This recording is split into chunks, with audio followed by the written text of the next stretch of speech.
Picture this, right? A gray, completely windowless steel cylinder. It's roughly the size of a shipping container, and it's slowly sinking through the icy, stormy, dark green water just off the coast of Scotland. The only light hitting it is this cold, piercing spotlight from a support ship bobbing up above, and as it goes deeper, it just vanishes into the darkness. It's on its way down to become a sealed, robotic brain resting silently on the ocean floor. They call this Project Natick. Now, in a world that is absolutely obsessed with data, with power, and with digital control, dropping a massive data center onto the seabed got people talking, and they saw it in two very distinct ways. As this quote hits right on the head, it was either a stroke of genius or the start of something much, much darker.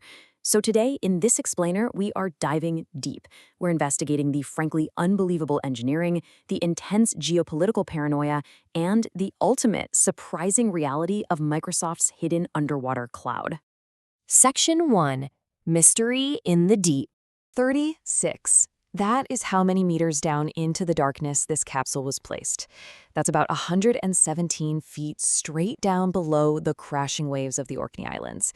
And down there, the pressure is just immense, the temperature is chillingly constant, and the capsule is completely, utterly isolated from the world above. Think about how intense that environment is for a second. No humans, no doors, literally lights out. This wasn't some facility you could just casually stroll into if a server happened to crash. The interior was a completely sealed environment filled entirely with nitrogen. Not oxygen, nitrogen. There was zero moisture, zero dust, no technicians accidentally bumping into server racks. Once it sank beneath those waves, it was completely on its own in the dark. Section 2. The Engineering Miracle. Okay, let's rewind a bit to see how this all started, because it actually builds from a very real crisis. Back in 2013, regular land-based data centers were hitting some serious walls. Real estate was getting insanely expensive, the energy grid was totally strained, and local communities were actively protesting the sheer millions of gallons of water used just for cooling. So Microsoft Research throws out this crazy idea: what if we just use the ocean? By 2015, they tested a tiny prototype off the US Pacific coast for 105 days, basically just to see if it wouldn't immediately flood. And it survived, which led directly to the massive 2018 Northern Isles deployment in Scotland. And guys, this wasn't just some small garage experiment anymore. The payload here was serious. 12 racks, 864 servers, almost 28 petabytes of storage.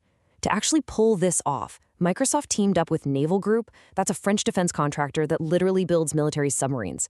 They had to use this incredibly thick, pressure-resistant, corrosion-proof steel just to protect all this dense computing power from the crushing and, frankly, highly destructive ocean environment. But here is the absolute superpower of doing this: the closed-loop cooling system. See, heat is the ultimate enemy of a data center. But underwater, the heat just transfers from the servers right into an internal fluid, which runs straight to the pod's outer shell. And then the vast, freezing ocean just absorbs that heat entirely. Boom. Gone. No massive chiller plants, no giant evaporative cooling towers, just the natural, practically infinite heat sink of the sea. And the financial impact of that, it is immediate. Traditional data centers on land spend an astonishing 45% of their electricity just on keeping things cool. I mean, that is a massive energy overhead. By dropping these servers into the ocean, you practically erase that entire cooling cost. It makes the whole operation drastically, almost unbelievably, more energy efficient. But wait. It gets crazier. The data they got back revealed a true engineering miracle. Over 2 years, the failure rate for the underwater servers was actually 1/8 of a highly controlled, identical land-based group. Why?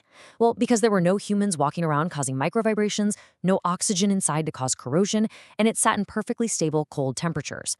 The ocean didn't just passively host the servers. It actively made them more reliable. Section 3. Conspiracies and ocean havens. Now, that astounding success is exactly where the tone of our story shifts. Because the second the world realized you could reliably hide massive amounts of computing power in the dark depths of the ocean, the tech thriller rumors just exploded. The internet became completely obsessed with this idea of the sovereign data haven. The fantasy went like this: if you can drop a self-sustaining server pod anywhere, why not drop it in the high seas, way outside any single country's borders? You could instantly escape local taxes, completely dodge data localization laws, and just vanish from government regulators. Basically, a lawless underwater data pirate ship. And the geopolitical paranoia certainly didn't stop with pirate ships. Military planners immediately saw the dual-use potential here.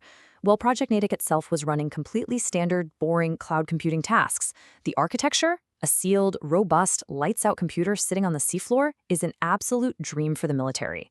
You could integrate these pods with seabed acoustic sensors for anti-submarine warfare, effectively creating this persistent real-time surveillance net stretched all across the ocean floor. But, and this is a massive but, there is a catch to hiding your data in the abyss. These pods are incredibly secure from casual trespassers. I mean, nobody is going to accidentally walk into a server room 36 meters underwater. However, they are completely 100% dependent on physical subsea fiber optic cables to actually connect back to shore. If an adversary severs that cable, the pod instantly becomes what they call a stranded brain. It's alive, it's humming, but it's entirely isolated and completely useless. Section 4. Maritime Law and Reality. Let's ground this for a second, because the actual legal breakdown paints a drastically different picture than all the internet hype. Every single documented deployment of Project Natick happened firmly and legally within national borders. The very first test, U.S. waters. The massive pod, sitting right in the UK's territorial sea, heavily regulated by Scottish authorities. And here's the kicker. Even if you somehow tried to drop one of these out in the deep high seas, international law, specifically UN CLOS, dictates that structures are still linked to a flag state, so those laws still apply. That fully unregulated sovereign data haven, yeah, legally speaking, it's a total myth.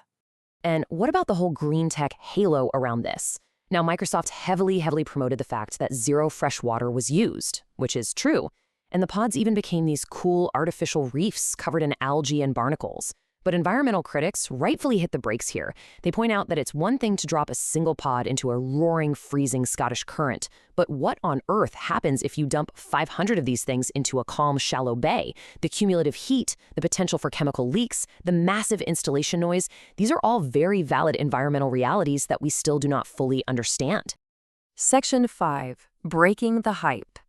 All right, brace yourselves for a little bit of an anticlimax here. In 2018, the pod goes down.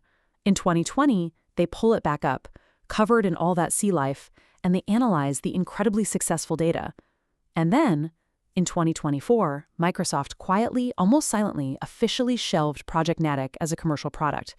Yep, despite proving it was technically possible, it just didn't make economic sense to manufacture and deploy literal data submarines at a massive global scale quite yet.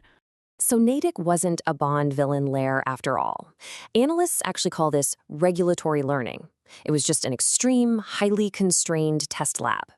By forcing their engineers to build a server that literally couldn't be touched for years, Microsoft learned some incredible tricks about nitrogen sealing and advanced liquid cooling. And those are tricks they are actively using right now to improve the efficiency of their normal, everyday land-based data centers. But hey, just because Microsoft hit the pause button does not mean the ocean cloud is dead. Far from it. The geopolitical footprint of this idea is actively expanding. For example, a Chinese firm named Highlander recently deployed a staggering 1,400-ton commercial pod specifically for AI workloads. At the exact same time, governments all over the world, from the EU to India, are pushing incredibly strict data localization laws. Combine that political economy with the world's absolute insatiable need for massive AI compute, and the ocean is still very, very much in play. And this reveals the enduring, almost irresistible appeal of the underwater data center for big tech. Right now, these tech giants are facing massive public backlash over their infrastructure. Understandably, people do not want giant, incredibly noisy buildings draining their local power grids and drying up their local aquifers. The ocean offers these companies a way to aggressively expand their capacity while completely hiding the physical infrastructure from public view. Basically, Project Natick was kind of a massive warning shot. As our source material points out, as these companies push data centers underwater or deep underground or out into the freezing Arctic, the actual physical footprint of the cloud becomes more distributed, deeply hidden, and incredibly hard for everyday society to oversee. They are subtly but surely reshaping the invisible geography of our entire digital lives. Which leaves us right here at the end of this explainer.